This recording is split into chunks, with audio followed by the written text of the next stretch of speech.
Bonjour frères et sœurs, peuple de Côte d'Ivoire, je vous salue. Soyez bénis, peuple africain, vous qui me suivez depuis partout.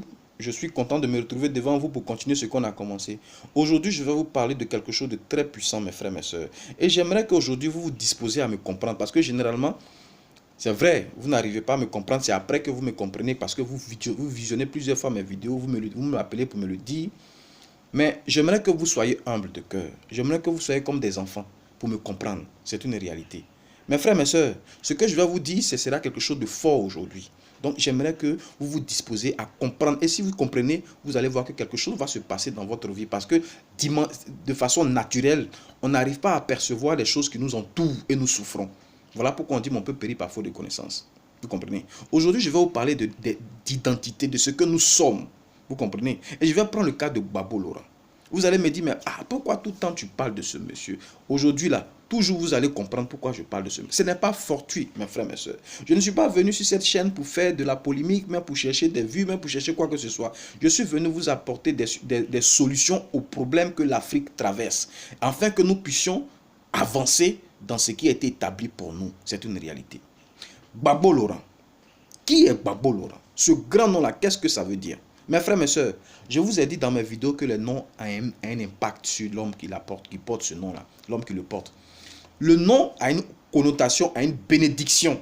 Le nom a une onction sur la personne.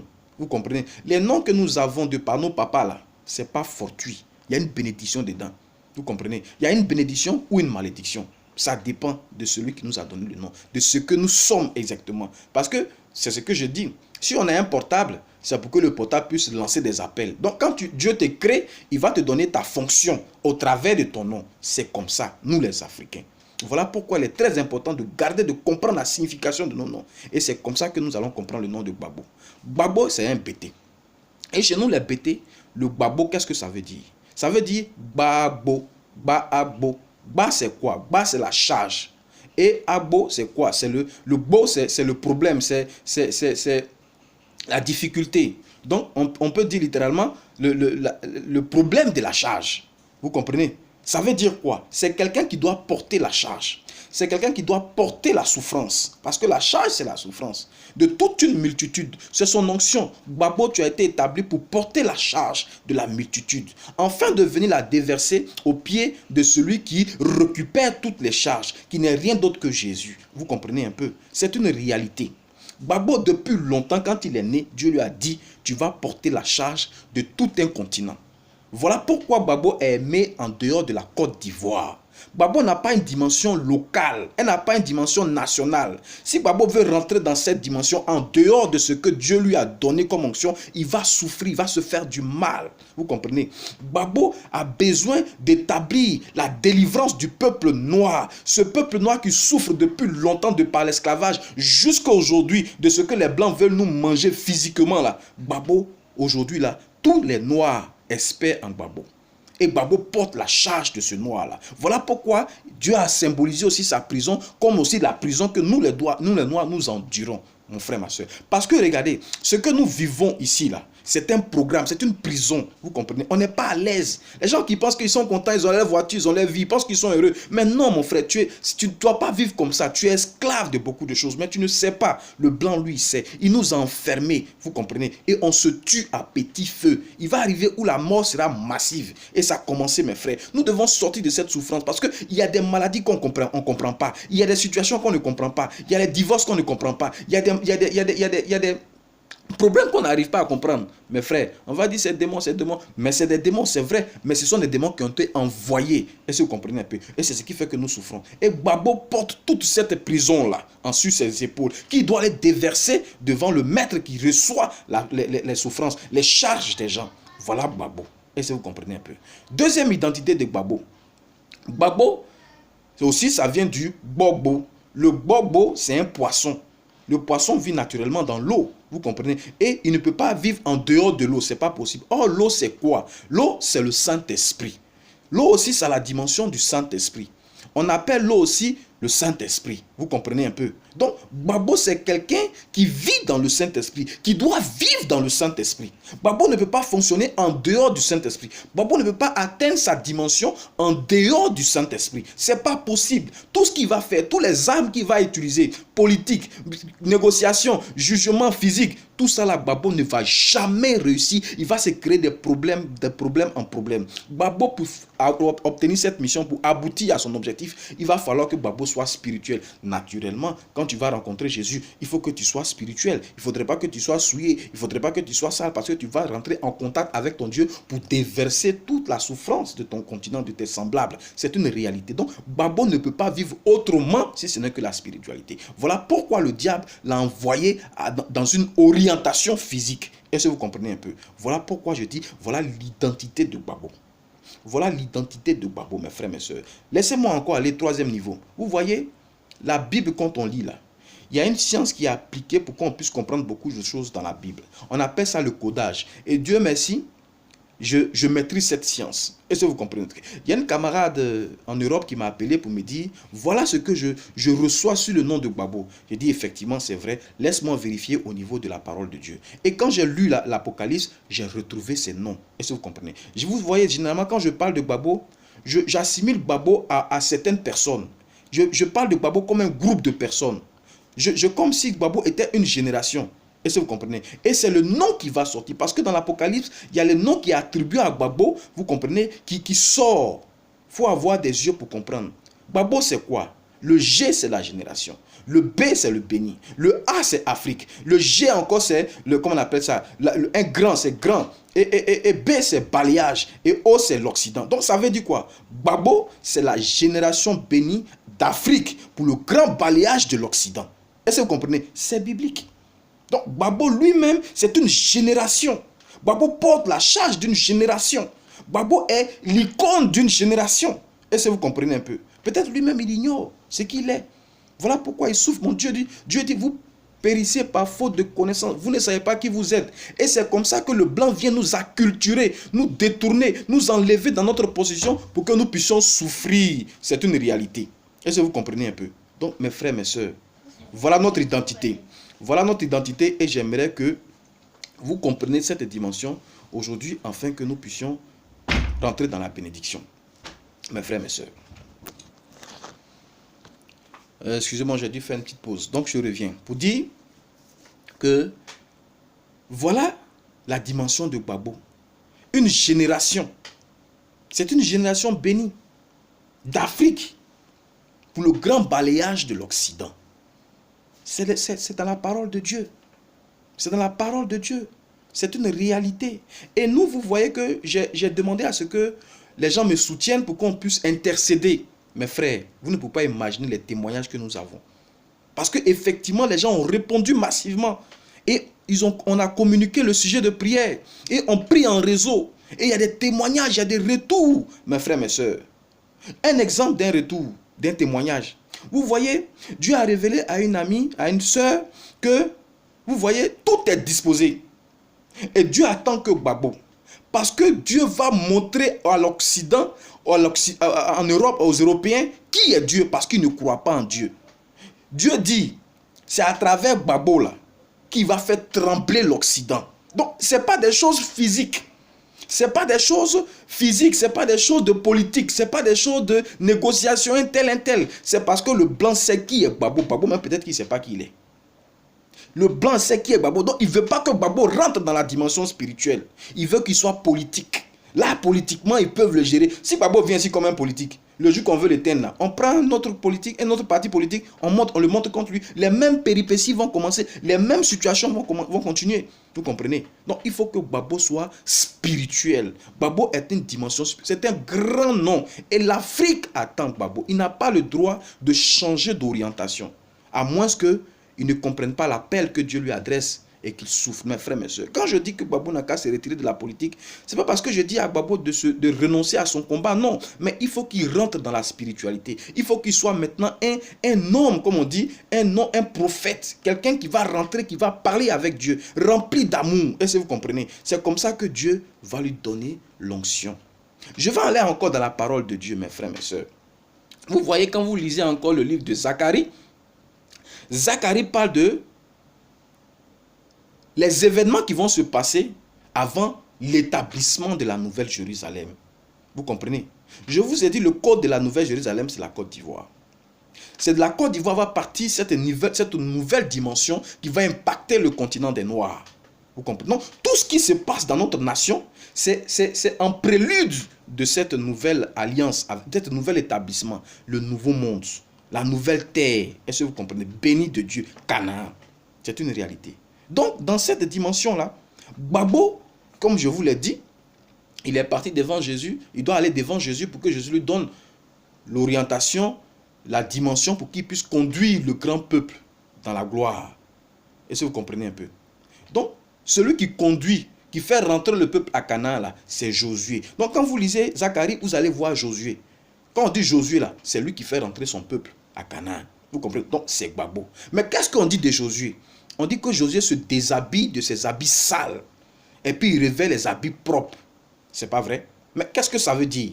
Ça veut dire que Gbagbo, qui est le Josué, se dépouille de sa vie antérieure, de sa vie de souillure, de sa vie d'impudicité, de sa vie de tout ce qui a gâté, qui l'a permis d'être dans la dimension physique, qui se repent, qui s'humilie, qui se débarrasse de son ancienne vie et qu'il épouse une nouvelle dimension de sanctification. C'est comme ça qu'il va rentrer en possession de son héritage. Mes frères, mes sœurs, je vais vous annoncer quelque chose qui va peut-être vous choquer. Mais c'est une vérité. Et je veux que vous compreniez ça aujourd'hui. Vous comprenez? Vous voyez le président Alassane Ouattara. Le président Alassane Ouattara, il va arriver un temps où les Ivoiriens vont remercier le président. Il va arriver un temps où Laurent Gbagbo va remercier le président Alassane Ouattara. C'est une réalité parce que regardez, le président Alassane, il est dur. Il est dur, c'est une réalité. Mais c'est ce que Dieu lui a donné d'être. C'est une vérité. Parce que quand vous lisez le même livre de Zacharie, l'onction du président Alassane est dedans. Vous comprenez? Dieu dit, je vais susciter un pasteur qui est un berger, qui est un conducteur, qui est un président, qui est un dirigeant, qui dirige un groupe, une nation. Il dit, je vais susciter quelqu'un, un pasteur qui n'aura pas pitié de la veuve et de l'orphelin, qui va conduire ce peuple-là difficilement. C'est une réalité. Dieu a élevé Alassane dans cette nation. C'est une réalité. En quelque part, le président Alassane est le bâton de Dieu pour nous faire rentrer dans la gloire, pour nous faire rentrer dans notre promesse, pour faire rentrer Gbagbo dans sa promesse et les Ivoiriens dans leur promesse. Vous comprenez un peu? C'est le bâton de Dieu. Vous pensez qu'on vous a dit dans les églises, non, Dieu il est amour, il est amour. Non, c'est pas vrai. Quand Dieu il est en colère, vous ne pouvez pas comprendre sa colère. Vous allez me dire, mais attends, voilà ce que s'est passé. On a eu des morts, on a eu ceci, mais les gens sont morts. Est-ce que toi tu es mort? Est-ce que toi tu es mort? Si tu n'es pas mort, ça veut dire que Dieu attend quelque chose de toi. Vous comprenez un peu? Dieu veut vous épurer. Vous comprenez? Regardez l'histoire de Joseph. Vous connaissez bien l'histoire de Joseph. Dieu a donné une onction à Joseph. Mais il ne s'est pas arrêté là. Il a suscité les propres frères de Joseph afin qu'ils fassent du mal à Joseph. Qu'ils le tuent, qu'ils le vendent, qu'ils le méprisent, qu'ils le haïssent, qu'ils le fassent souffrir. Comment ils vont prendre les frères pour jeter dans tout le ils vont fermer? C'est tué. C'est tué. Mais Dieu a permis ça. Imaginez-vous les pleurs de Joseph. Dieu m'a-tu abandonné? Pourquoi mes frères sont méchants avec moi? Pourquoi je souffre ainsi? Mais qu'est-ce que Joseph est devenu? Premier ministre en Égypte. Quand ses frères sont arrivés, il voulait se venger de ses frères. Sa femme a dit, mais attends, tu n'es pas intelligent, hein, toi. C'est à cause de ces frères-là que moi je t'ai connu. Si tu n'avais pas vendu, tu n'allais pas me marier, tu n'allais pas faire des enfants, tu ne serais pas premier ministre en Égypte. Quand Joseph a entendu ça, a compris ça, il a fait une grande fête. Et puis ils ont mangé. Vous voyez l'onction qui est sur Gbagbo là. Il fallait qu'il y ait Alassane pour que Gbagbo rentre dans cette dimension. Et Alassane est là jusqu'à ce que Gbagbo rentre dans cette dimension. Le président Alassane est là pour faire la politique que Gbagbo n'a pas le droit de faire. Alassane ne doit pas laisser Gbagbo rentrer dans la politique. Il n'aura pas, si c'est ça, vous allez aller dans la guerre, mais il ne doit pas faire la politique. C'est l'onction qui est arrivée. C'est une vérité. Si vous ne comprenez pas ça, vous allez souffrir de la main de Dieu, pas de la main d'Alassane, du président Alassane, mais de la main de Dieu. Comprenez ça, c'est une évidence spirituelle. C'est parce que beaucoup de gens d'entre vous, vous êtes trop passionnés, vous êtes trop physiques que vous ne comprenez pas ça. Mais j'appelle à ceux qui sont spirituels de comprendre ça et de communiquer ça à leurs frères en esprit, dans la prière, et de comprendre le mécanisme de Dieu. Vous voyez la particularité du président Alassane, c'est un économiste. Et Dieu veut que nous soyons purs, nous sortons de nos péchés, nous sortons de notre souffrance. Et nous souffrons parce que nous sommes pécheurs. Et qui a établi notre péché? C'est Mammon. C'est Mammon, le dieu de l'argent, le dieu de l'or et de l'argent. Vous comprenez? C'est parce qu'aujourd'hui on cherche l'argent qu'on est devenu égoïste, qu'on souffre. Donc Dieu veut qu'on sorte de cette dimension-là. Donc il va susciter quelqu'un qui va nous réduire nos moyens financiers, qui va nous priver de l'argent, afin que nous regardons à Dieu. Dans notre pauvreté, là, nous allons regarder à Dieu. C'est une réalité, mes frères, mes sœurs. Et vous allez contre lui, mais vous allez contre lui. Ce n'est pas la main du président Alassane que vous avez gagné, c'est la main de Dieu qui va vous frapper. Parce que Dieu dit, il faut que je vous dépouille de votre or, de votre argent, de votre méchanceté, parce que là où ton trésor est, c'est là que ton cœur se situe. Vous n'avez plus le temps de regarder à Dieu. Donc je vais envoyer quelqu'un qui va vous dépouiller de cet argent, qui va vous oppresser, qui va vous mépriser, qui va vous oppresser, afin que vous compreniez que vous devez regarder à Dieu. C'est comme ça la loi. Vous allez vous étonner un jour, quand on va partir au paradis, on va voir Gbagbo et Alassane assis côte à côte. Mes frères, ne jugez pas. Aussi difficile que la situation puisse paraître, ne jugez pas. Parce que Dieu dit, toute chose concourt au bien de ceux qui aiment Dieu. C'est la vérité. C'est la vérité. Voilà pourquoi je dis, la Côte d'Ivoire est la locomotive du royaume des cieux. Parce que quelque part, le royaume des cieux, là encore, on ne vous a pas bien enseigné. Parce que le royaume des cieux, là, ce n'est rien d'autre qu'un programme de paix, de joie et d'amour. Mes frères, mes soeurs, c'est une réalité. Regardez aujourd'hui, le monde est en train de se diviser en deux. Regardez quand vous voyez l'actualité de ceux qui font la politique dans le monde, là. Ils sont en train de préparer un monde artificiel, intelligence artificielle, bonheur artificiel, paradis artificiel. Tout est artificiel, qui est basé sur la souffrance des autres. Mais qui dit artificiel dit quoi? Dit robot. Mais qui dit robot dit quoi? Dit humain, mais dépouillé de toute âme, dépouillé de toute âme, dépouillé de tout esprit. C'est des hommes, mais ils n'ont plus d'âme. Ils vont être possédés par des démons. Ils vont vivre le mal. Vous comprenez? Ils vont vivre dans un monde comment on appelle ça? De faux. Vous comprenez? Artificiel. Mais à côté de ça, il faut qu'il y ait un monde naturel. Où il y a la verdure naturelle, où il y a l'amour naturel, où il y a la présence de l'homme, de l'esprit de l'homme naturel. C'est ça que Dieu dit, je vais séparer le vrai et de l'ivraie. Donc il y aura deux mondes, le monde des mauvais et le monde des bons. C'est ce qui est en train de se passer. Et le monde bon là, c'est ça qui est le royaume de Dieu. Et c'est ça qui est l'Afrique, c'est ça qui est le continent, c'est ça qui est Canaan, le noir, c'est une réalité.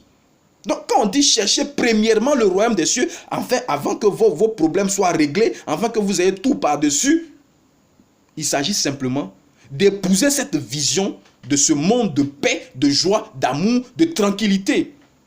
Vous comprenez un peu? Donc, il s'agit de quoi? D'intercéder pour ce monde, de vouloir ce monde avant que vous ayez la santé, avant que vous ayez vos maris, vos femmes, votre situation qui est gâtée. Ne regardez pas à ça. Regardez d'abord au royaume de cieux. Établissez parce que naturellement, comme je vous ai dit dans ma vidéo précédente, il y a des démons qui sont établis sur le continent, sur nos pays, sur nos villes, sur nos quartiers, sur nos campagnes, sur nos villages. Donc, il s'agit de vouloir ce royaume, de vouloir ce monde de paix, d'amour, de joie. J'écoutais la prédication d'un grand imam qui m'a touché. J'ai compris naturellement qu'en fait, il n'y a pas de religion. Il n'y a pas de division. La division se passe au niveau de deux entités, le mal et le bien. Dieu va donc regrouper le mal à part, il va regrouper les bons à part. Et les bons là, ils vont venir des musulmans, ils vont venir des chrétiens, ils vont venir des bouddhistes, ils vont venir des témoins de Jéhovah, ils vont venir un peu de partout et on va constituer le monde de bonté. Et se comprenez, sur cette terre bénie de Canaan.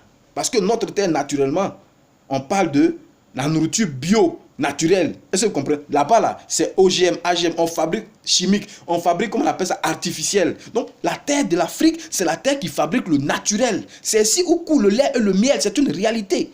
Vous comprenez un peu? Donc, c'est ici qu'est le royaume des cieux. Donc, cherchez ça d'abord. Si tu cherches ça, tu auras ta santé, tu auras ta femme, tu auras ta dimension qui est gâtée là, va se réparer. Ton esprit doit être cette dimension, cette vision. Parce que c'est simplement dans cette vision que tout le monde pourra être dans le bonheur. Parce que tu peux être heureux, mais si ton voisin n'est pas heureux, tu ne seras pas heureux.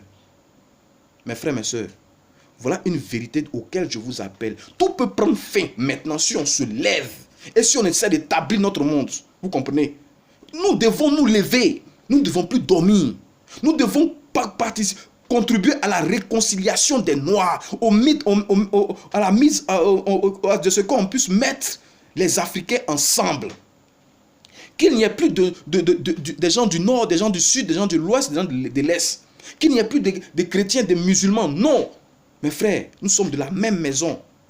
Il faut que nous pensions au rapprochement, à la réconciliation. Parce que tout ce qui nous a divisés là, c'est le diable là qui a envoyé ça. Vous comprenez très bien que le diable s'est divisé pour régner. Donc nous devons unir. Mes frères, mes sœurs, nous devons prier pour nos autorités. Nous devons prier pour le chef. Nous devons prier pour le président Alassane, pour le président Gbagbo, pour que chacun fasse son travail et que nous soyons libres. Mais en bas ici, là, il faut que nous posons des actes. Parce que Dieu dit, prière plus action est égal à résultat. Il faut que nous posons des actions qui vont nous rapprocher pour toucher le cœur de Dieu, pour exaucer nos prières. Vous voyez un peu. Donc, posons des actes de rapprochement. Et suscitons la réconciliation des cœurs. Mais pas sur la base de la politique. Non, comme il y a campagne électorale qui arrive, on n'a qu'à se mettre. C'est pas ça. Mais on n'a qu'à aller sur la base de ce que nous devons dépasser la politique. Parce que nous voulons une nouvelle terre. Est-ce que vous comprenez? Une nouvelle terre de bonheur, de paix et de joie. Nous devons nous réconcilier pour que le diable naturellement soit affaibli. Parce que là où il y a l'amour, le diable ne peut pas rester. Regardez, ce sont des prophéties qui ont été sonnées qui ont été dites dans les grands livres, par des grands prophètes, par des grandes personnes. Je prends même quelqu'un de simple, Bob Marley. Africa Unite. Ce qui nous manque ici, là, c'est l'unité. Efforçons-nous à nous mettre ensemble. Le diable va nous laisser parce que le diable n'aime pas quand on s'entend. Vous comprenez un peu? Regardez, j'ai suivi un documentaire, le plateau de Alain Foucault sur RFI. Il a dit ceci. Il dit, vous les Ivoiriens, vous êtes trop passionnés. Quand on discute avec vous de politique, on ne peut jamais s'entendre. Mais c'est la vérité. La politique ne peut pas nous mettre ensemble. Ce n'est pas possible. Mais il faut qu'on parte sur une base de ce que nous voulons le bonheur. Parce que dans l'ensemble des Africains, nous voulons le bonheur. Donc, par cette dimension-là, il faut que nous soyons de mettre les gens ensemble. Mes frères, mes sœurs, j'ai pris l'initiative. J'ai commencé. Vous voyez, j'ai demandé à mes frères de se joindre à moi afin qu'on intercède. Ils ont répondu. Actuellement, on a établi une organisation qui intercède. On communique des sujets et on a des retours.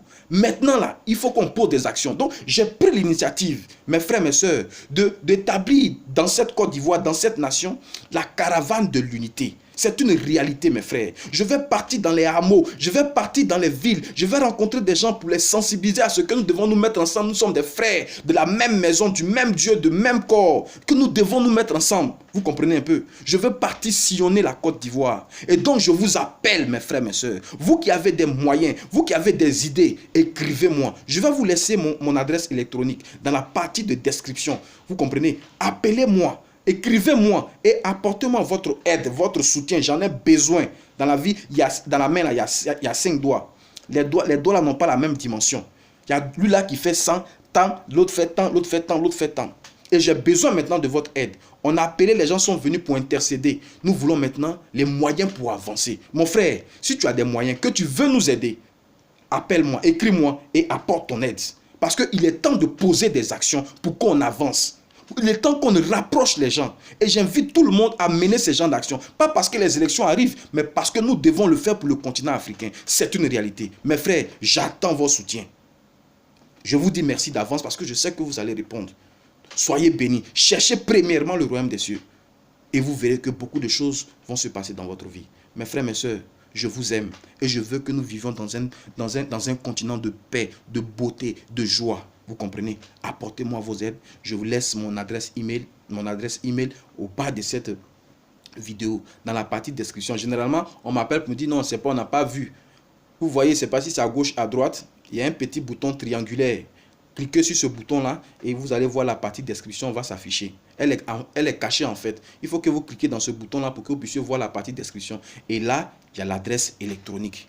Ceux qui veulent nous apporter leur soutien matériel, toutes sortes, amenez. écrivez-moi pour qu'on puisse entrer en contact, on puisse réfléchir ensemble et avancer dans ce vaste programme qui est la caravane de la paix et de l'amour pour l'Afrique. C'est une réalité. Et nous sommes en train de préparer une grande plateforme des frères de l'autre côté de l'Occident, qui sont en Europe, qui sont aux États-Unis. Nous sommes en train de préparer cette plateforme-là de jeunes inventeurs, concepteurs. C'est un grand projet. Nous avons besoin de moyens. Écrivez-nous et apportez-nous vos moyens pour que nous puissions avancer. Mes frères, mes sœurs, soyez bénis au nom de Jésus. Amen.